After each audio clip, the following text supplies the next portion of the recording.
যদি এই 10টা আলামত কোনো মানুষের মধ্যে দেখেন, এদের থেকে দূরে থাকবেন, কারণ এদের ভিতরে অহংকার আছে, তাকাব্বুর আছে, এদের সাথে হিসাব নিকাশ করে চলাচল করবেন, এদেরকে খুব ভালোভাবে অবজার্ভ করবেন। ইন্নাল্লাহা লা ইউহিব্বু মান কানা মুখতালান ফাখুরা, যারা অহংকার করে, তাকাব্বুরি করে, আল্লাহ তাআলা তাদেরকে কিন্তু পছন্দ করেন না।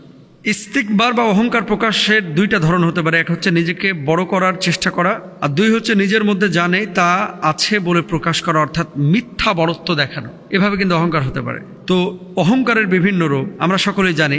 1 নাম্বার হচ্ছে একটা সত্য বিষয় আপনার সামনে উপস্থাপন করা হলো বা কোনো ব্যক্তির সামনে উপস্থাপন করা হয়েছে, ও কি করলো, অবলীলায় সেটা অস্বীকার করলো। এটা অহংকার, যেটা মক্কার কাফেররা করেছে। নবী সাল্লাল্লাহু আলাইহি ওয়াসাল্লাম বারবার বলেছেন যে এটা সত্য, এটা সত্য, এটা সত্য। এরা এই সত্যকে মানে নাই, এরা বেঈমান হয়ে মরেছে। তো এটা একটা অহংকার। তো 1 নাম্বার আলামত হচ্ছে সত্যকে কেউ যদি অস্বীকার করে তাহলে জানতে হবে লোকটা অহংকারী।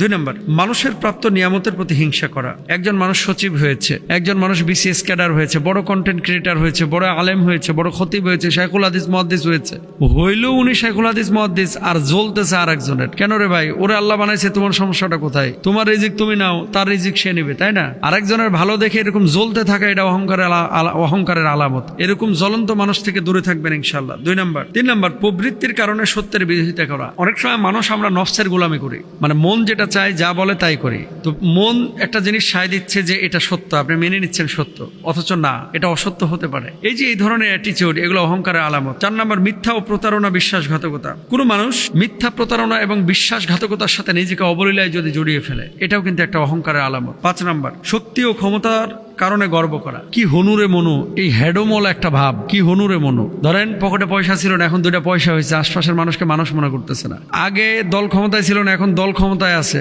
উনি চৌকিদারের পোলা, উনার খালাতো ভাই সভাপতি, এই জন্য খালাতো ভাইয়ের গায়ের জোশ কি মায়েরি, বিশাল জোশ, এরকম একটা ভাবসাব। এগুলো অহংকার, তাকাব্বুরি, আল্লাহ তাআলা পছন্দ করেন না। এগুলো অহংকারের আলামত। দুর্বল মানুষকে অবহেলা এবং পথভ্রষ্ট করা। কিছু মানুষকে মানুষই মনে করে না, মনে করে এটা ওর কি আছে, মানে নিজের চেয়ে দুর্বলকে একেবারে তুচ্ছ তাচ্ছিল্য করে, এটা অহংকারের আলামত। 7 নাম্বার, নিজের আমল ও কর্ম নিয়ে অহংকার করা, যে আমার মেধা ছিল দেখে আমি বিসিএস ক্যাডার হয়েছে, না, আল্লাহ তোমার দিয়েছে বিধায় তুমি হয়েছো। 8 নাম্বার, জুলুম, অন্যায় এবং ভ্রষ্টতার পথ অনুসরণ করা। 9 নাম্বার, চলাফেরা ও বেশভূষায় অহংকার প্রকাশ করা।